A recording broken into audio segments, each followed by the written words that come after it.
What I truly love about video is that it creates a memorable experience that not only evokes emotion out of your audience, but also has the ability to inspire your audience to take action. And whether that's learning more or advocating more or doing more, all of that becomes possible when people are inspired by a story that they see on the screen. And I was first exposed to the power of that impact when I started my career as a local TV news journalist and fill-in anchor in local news from Montgomery to the South Florida market in Miami, Fort Lauderdale. And while I was a journalist, I was on the ground every single day interacting with my community, where I really learned the importance of going 3 layers deeper with my stories, really getting to the heart of what it was, really making humans, making people the center of the stories so that people on the other side could see it, relate to it, and then be inspired to take action. And that's really the same journalistic type of tactics that I apply to the work that we do in TV Media Group today. There was a story I did while I was in Montgomery, Alabama, called Living in Poverty, because at that time in 2012, 1 in 3 children in Alabama actually lived in poverty. And at that time, I believe the poverty line was at $24,000 a year for a family of 4. I ended up profiling a family of 4 that was living on $12,000 or just under that every year. And it was actually incredible to see the way this single mother of 3 daughters was able to make ends meet and also get through each and every month. And many months, she ran a little bit short of what she had in her bank account to be able to pay bills. And it was also just eye-opening to see her so willingly and so openly share her honest experience, but know that she is just one family, one of many across the state that were experiencing the same. I know that it was eye-opening for me personally, but also a critical story that our communities needed to hear.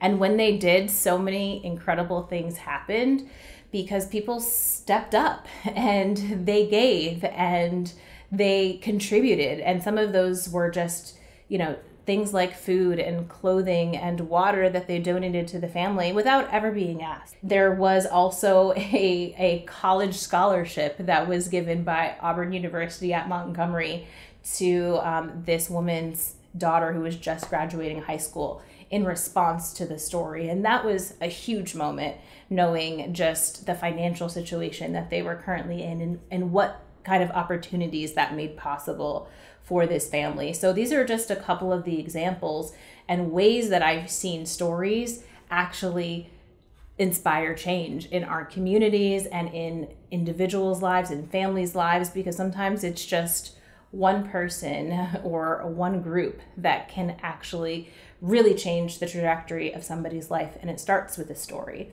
So I say all of that because that is one of, quite a few stories that still resonate with me, but also remind me the importance that telling stories has and how it could really change the path and shift the way things are going for certain issues. But we need to talk about them. And lastly, I'll speak to an approach that I used in developing this story that I still find valuable even today, and even though it's in a totally different setting of working with brands to help them tell their story. So when you think about living in poverty, it's not really something that people want to share a story about, because if thinking about the circumstances they might be living in, what does the home look like? What is the access to food or clean water?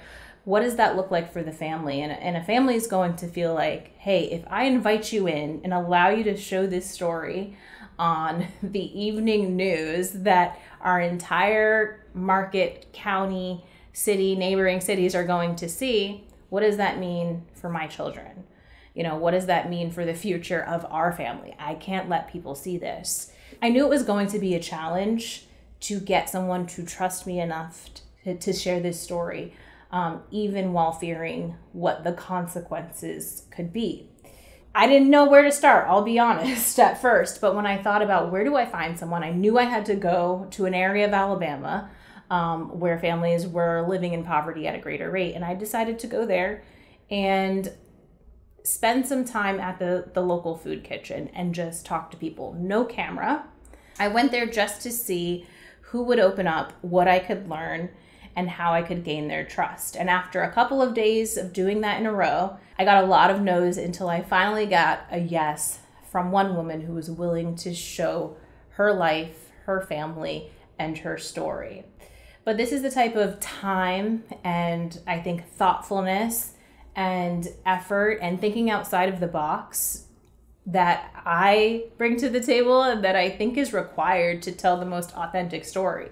It couldn't be somebody that I knew or that a colleague knew. This needed to be someone that was authentically living this experience. And the story wouldn't have been nearly as impactful if we didn't have that human story, right? The experts and the data, again, that just wasn't going to work in this story.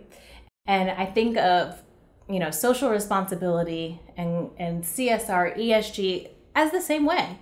Ultimately, you're committing to doing good and you're committing to supporting a cause for a reason because you want to affect change. But that's so much more than data and statistics, which is why what I do is really working to get to the heart of who are the people that this impacts and who are those stories that we need to tell.